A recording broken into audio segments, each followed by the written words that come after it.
Assalamualaikum warahmatullahi wabarakatuh. Di kesempatan ini, di pertemuan ketiga, saya akan memberikan materi perkuliahan, studi konstitusi, lanjutan pertemuan sebelumnya.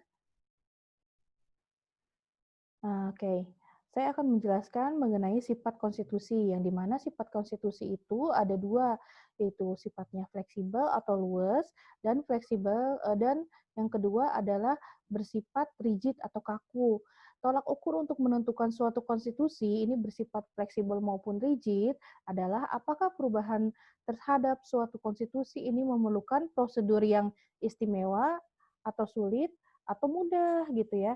Jika perubahan konstitusi tidak memerlukan prosedur yang istimewa ya atau bisa dikatakan mudah gitu ya, maka konstitusi itu bersifat fleksibel ya.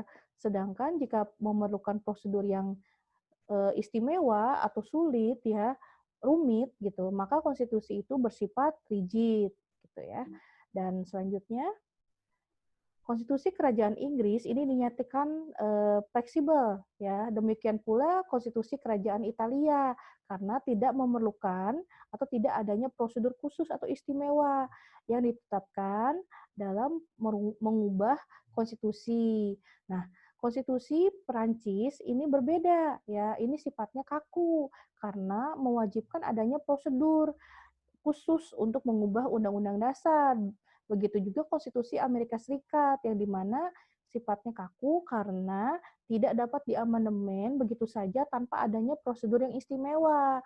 Nah, bagaimana dengan konstitusi kita gitu ya? Ini adalah pertanyaannya ya, Pancasila dan Undang-Undang Dasar ya. Sifat konstitusi. Apakah suatu konstitusi mudah atau sulit? Ini menyesuaikan atau mengikuti perkembangan zaman. Jika mudah, maka konstitusi itu bersifat fleksibel. Jika sulit, maka konstitusi itu bersifat rigid. Nah, Undang-Undang Negara Kesatuan Republik Indonesia pada tahun 45 masuk fleksibel atau rigid ya.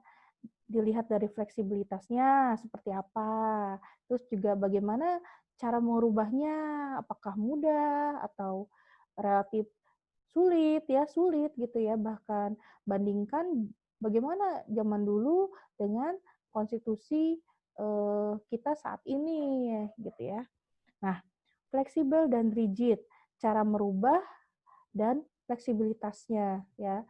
Fleksibel ini mudah menyesuaikan dengan perkembangan zaman, dapat diubah dengan cara yang sama seperti undang-undang ya. Sedangkan kalau rigid ya, ini konstitusinya, ini biasanya ciri-cirinya sulit menyesuaikan dengan perkembangan zaman ya. Dan cara merubahnya melalui cara khusus seperti persetujuan rakyat dalam referendum, terus juga keputusan legislatif dengan suara terbanyak ya atau mutlak ya. Undang-Undang Dasar 45 dapat memiliki dua sifat yakni luwes dan kaku. Dinyatakan ya atau dikatakan kaku karena untuk mengubahnya terbilang cukup sulit ya. Ini disebabkan pada pasal 37 ayat 1 ini di dalam Undang-Undang Dasar 45 ini mengharuskan bahwa perubahan baru dapat terjadi jika disepakati minimal 2/3 anggota MPR ini hadir ya. Nah, sedangkan dikatakan luwes karena terbukti bahwa MPR telah melakukan perubahan atau amandemen sebanyak 4 kali sampai detik ini ya. Undang-Undang Dasar 45 pun hanya berisi perubahannya itu hanya berisi hal-hal pokok saja, di mana peraturan atau hal yang lebih rinci diatur oleh perundang-undangan yang derajatnya lebih rendah. Nah, konstitusi terpanjang dan yang terpendek. Nah, ini ya. Di sini bisa terlihat bahwa konstitusi terpanjang ini dimenangkan ya atau yang paling apa ya namanya paling mungkin konstitusinya itu sangat ya sangat apa penjelasannya sangat panjang gitu ya dengan aturan pasal dan lain sebagainya itu sangat banyak, ada 394 ya, itu dimenangkan oleh India ya. Sedangkan di sini ya Yang paling terpendek konstitusinya yaitu Finlandia ya, itu terdiri dari 95 pasal ya. Dan bagaimana sih Indonesia gitu ya? Nah, Indonesia ini ya tengah-tengah lah ya, cukup tengah-tengah. Ini ada 37 pasal dalam Undang-Undang Dasarnya ya. Nah, pembagian konstitusi atau hukum dasar. Hukum dasar ini dibedakan menjadi dua, atau konstitusi ini dijadikan dua, yaitu tertulis ya, sudah saya jelaskan kemarin, dan tidak tertulis. Yang dimana hukum dasar tertulis ini biasanya disebut undang-undang dasar. Pada umumnya lebih kuat mengikat daripada hukum dasar ya, atau konstitusi yang tidak tertulis. Ini merupakan bagian dari konstitusi, merupakan sumber dan dasar bagi norma hukum di bawahnya. Nah, hukum dasar tidak tertulis, ini disebut konvensi ketatanegaraan. Sifat konvensi ini ada 4, yaitu kebiasaan yang berulang kali dalam praktek penyelenggaraan negara. Terus yang kedua, tidak bertentangan dengan undang-undang dasar. Terus yang ketiga, diterima oleh seluruh rakyatnya. Dan yang keempat, sebagai pelengkap undang-undang dasar untuk mengisi kekosongan hukum, ciri-cirinya. Nah, apakah ya, apa contoh konvensi di negara kita ya? Ya, terus juga setujukan bahwa maklumat pemerintah tanggal 14 November tahun 45 ini merupakan konvensi. Terus kenapa ya? Mengapa kok? Nah, muatan konstitusi gitu ya. Muatan konstitusi menurut Sisro Mantri ya pada tahun 87, ini yang pertama adalah jaminan negara ya terhadap hak-hak ya manusia dan hak warga negara. Dan yang kedua, susunan ketatanegaraan suatu negara yang bersifat fundamental.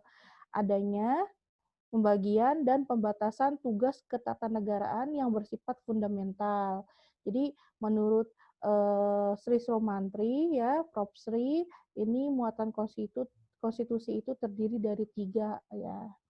Nah, yang dimana nilai konstitusi itu menurut Karl Lowenstein dalam bukunya Reflection of the Value of Constitutions mengemukakan ada 3 macam nilai konstitusi.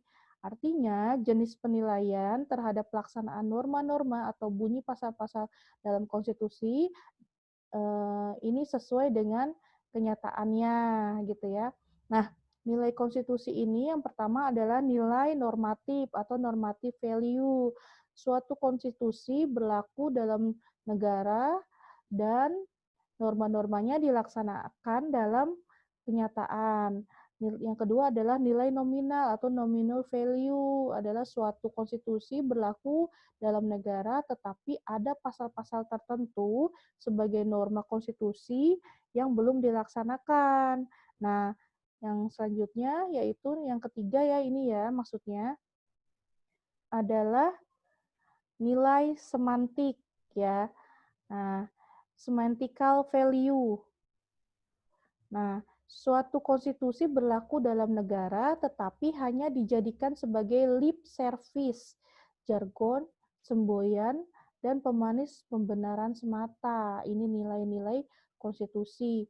Nah, bagaimana ya selanjutnya di sini pergantian dari undang-undang dasar ya.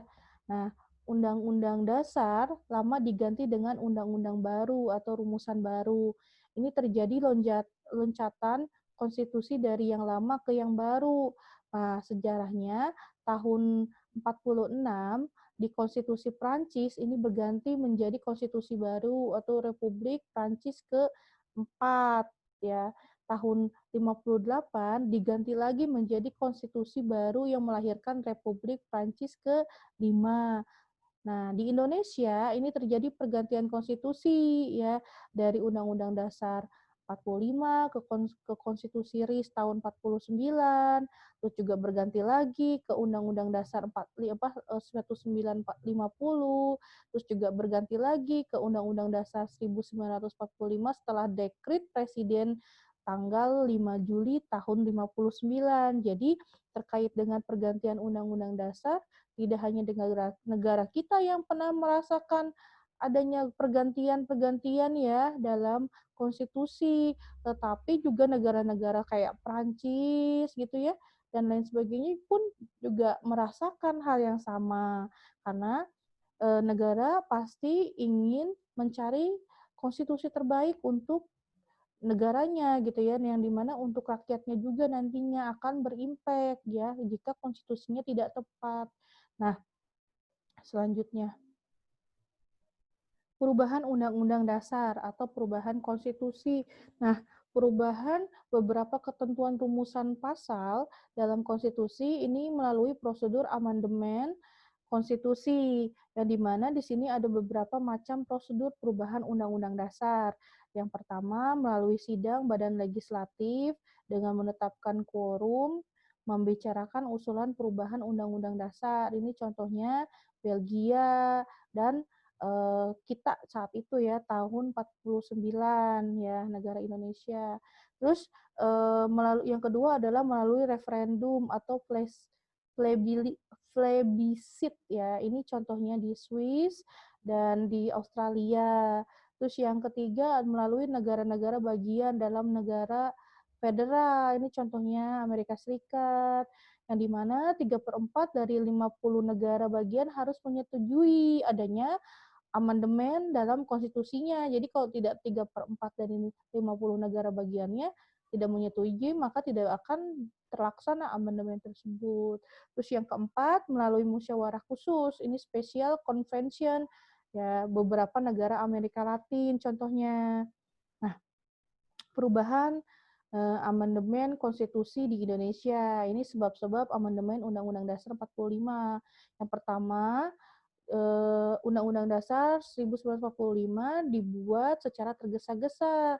Yang kedua, ditetapkan dalam waktu 1 hari. Terus yang ketiga, statusnya sementara pada saat itu. Dan yang keempat, tidak lengkap dan tidak sempurna. Yang kelima, bersifat eksekutif heavy. Terus yang keempat, yang keenam maksudnya bersifat multitafsir atau ambigu. Terus yang ketujuh, perlu lebih lengkap dan lebih sempurna. Jadi ada beberapa sebab-sebab amandemen kita ya sampai detik ini ya, sampai amandemen keempat. Nah, amandemen Undang-Undang Dasar 45 dari tahun 99 sampai tahun 2002 ya. Perubahan Undang-Undang Dasar pasal 37 Undang-Undang Dasar Negara RI tahun 45.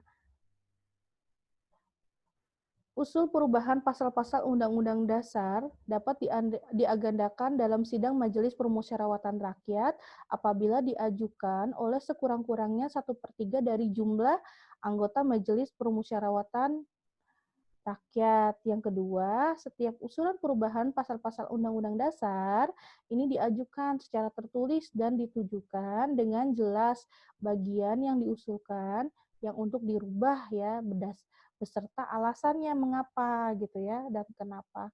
Terus perubahan Undang-Undang Dasar juga yang ketiga ini untuk mengubah pasal-pasal ya dalam majelis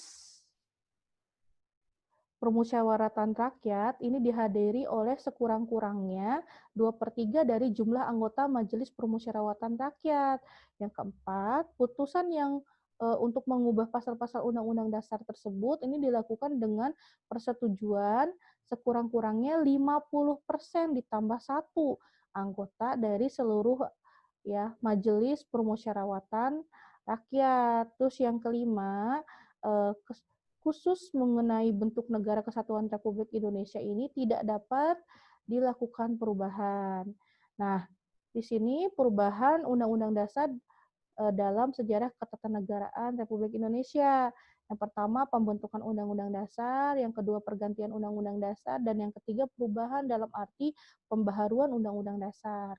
Nah, adapun materi muatan konstitusi ya yang tertulis ya dalam bukunya Sri Sumantri, Prof. Sri, Prosedur dan Sistem Perubahan Konstitusi menurut J.G. Steenbeek. Yang pertama, materi muatannya dalam konstitusi tertulis, yang pertama adanya jaminan terhadap hak-hak asasi manusia dan warga negara. Yang kedua ditetapkan ya ditetapkannya susunan ketatanegaraan yang bersifat fundamental. Yang ketiga adanya pembagian dan pembatasan tugas ketatanegaraan yang juga bersifat fundamental. Nah, Gizi Wir dalam negara kesatuan yang perlu diatur pada asasnya hanya 3 masalah pokok katanya. Yang pertama, struktur umum negara seperti pengaturan, kekuasaan eksekutif, legislatif, yudisial ya atau yudikatif ya. Terus juga yang kedua, hubungan dalam garis besar antara kekuasaan-kekuasaan tersebut satu sama lain seperti apa. Terus yang ketiga, hubungan antara kekuasaan-kekuasaan tersebut dengan rakyat atau warga negaranya. Nah, ini Struiken ya ini menyatakan bahwa konstitusi dalam sebuah dokumen formal ini berisikan satu hasil perjuangan politik bangsa di waktu yang lampau. Terus yang kedua tingkat-tingkat tertinggi perkembangan ketatanegaraan bangsa. Yang ketiga pandangan tokoh-tokoh bangsa ya yang hendak diwujudkan baik untuk waktu sekarang maupun untuk masa yang akan datang. Yang keempat suatu keinginan dengan mana perkembangan ya dengan suatu keinginan dengan mana perkembangan kehidupan ketatanegaraan bangsa hendak dipimpin. Jadi mau dibawa kemana gitu ya negara ini gitu ya, cita-cita bangsa, tujuan bangsa gitu ya, ini masuk pada materi muatan konstitusi ya. Nah, Philip, Hood, dan Jackson ya dia menyebutkan bahwa suatu bentuk materi muatan konstitusi tertulis ini merupakan suatu bentuk aturan adat istiadat kebiasaan-kebiasaan yang menentukan susunan dari kekuasaan organ-organ negara yang mengatur hubungan-hubungan di antara berbagai organ negara itu satu sama lain serta hubungan organ-organ negara itu dengan warga negara. Nah, ini adalah beberapa perubahan konstitusi menurut Propsy Sumantri ya dalam bukunya Prosedur dan Sistem Perubahan Konstitusi. Ini Casey Ware ya mengemukakan dalam bukunya Propsy Sumantri sasaran yang ingin diperoleh dengan mempersulit perubahan konstitusi yang pertama agar dilakukan dengan pertimbangan yang matang dan dikehendaki. Yang kedua agar rakyat diberikan kesempatan untuk menyampaikan pandangan sebelum perubahan dilakukan. Yang ketiga agar kekuasaan pemerintah federal dan negara bagian tidak diubah secara sepihak. Dan yang keempat agar hak-hak perseorangan atau kelompok mendapat jaminan. Terus adapun macam cara perubahan menurut C.F. Strong dalam bukunya Prof. Sri Sumantri ini dilakukan yang pertama dilakukan oleh legislatif dengan pembatasan-pembatasan tertentu. Yang kedua dilakukan oleh rakyat melalui referendum. Terus yang ketiga dilakukan oleh negara-negara serikat pada negara berbentuk negara serikat. Terus yang keempat dilakukan dalam suatu konvensi atau dilakukan oleh suatu lembaga negara yang khusus yang dibentuk ya hanya untuk keperluan perubahan. Nah, Casey Ware secara ini ya Casey Ware cara dia menyebutkan mengenai cara merubah materi muatan Undang-Undang Dasar dalam bukunya Prof. Jimmy Asidiki ya, Konstitusi dan Konstitusionalisme. Yang pertama, kelompok negara mempunyai kebiasaan mengubah undang-undang dasar dengan langsung memasukkan materi perubahan itu ke dalam naskah undang-undang dasar. Yang kedua, kelompok negara yang mempunyai kebiasaan mengadakan pergantian naskah undang-undang dasar. Yang ketiga, perubahan konstitusi melalui naskah yang terpisah dari teks aslinya yang disebut amandemen pertama, amandemen kedua, dan amandemen selanjutnya. Nah, di sini ada Konstitusi Indonesia ya, dari yang sebelumnya, terus juga ada amandemen ketika di amandemen ya. Oke. Nah, Di sini juga terkait dengan sejarah pembentukan dan penetapan Undang-Undang Dasar 1945 ya, dalam bukunya Prof. Sri Sumantri, kalian bisa baca dan kemarin sudah saya jelaskan sedikit banyak sejarah. Nah, ini juga perubahan Undang-Undang Negara Republik Indonesia tahun 45 ya. Ya, ini sejarahnya. Tadi nilai konstitusi ini menurut Carl Lowenstein ya, melihat kesenjangan antara keharusan dan kenyataan ya. Yang dimana nilai konstitusi itu nilai normatif ya, ini murni dan konsekuen, nominal ini berlaku tidak sempurna, semantik ya ini tidak dilaksanakan ya. Oke, dari sini ya, ada yang mau ditanyakan terkait dengan materi mengenai apa sifat konstitusi dan lain-lain ya sampai dengan nilai konstitusi boleh ditanyakan nanti di sesi tanya jawab di grup WA. Terima kasih. Kita akan ketemu lagi minggu depan.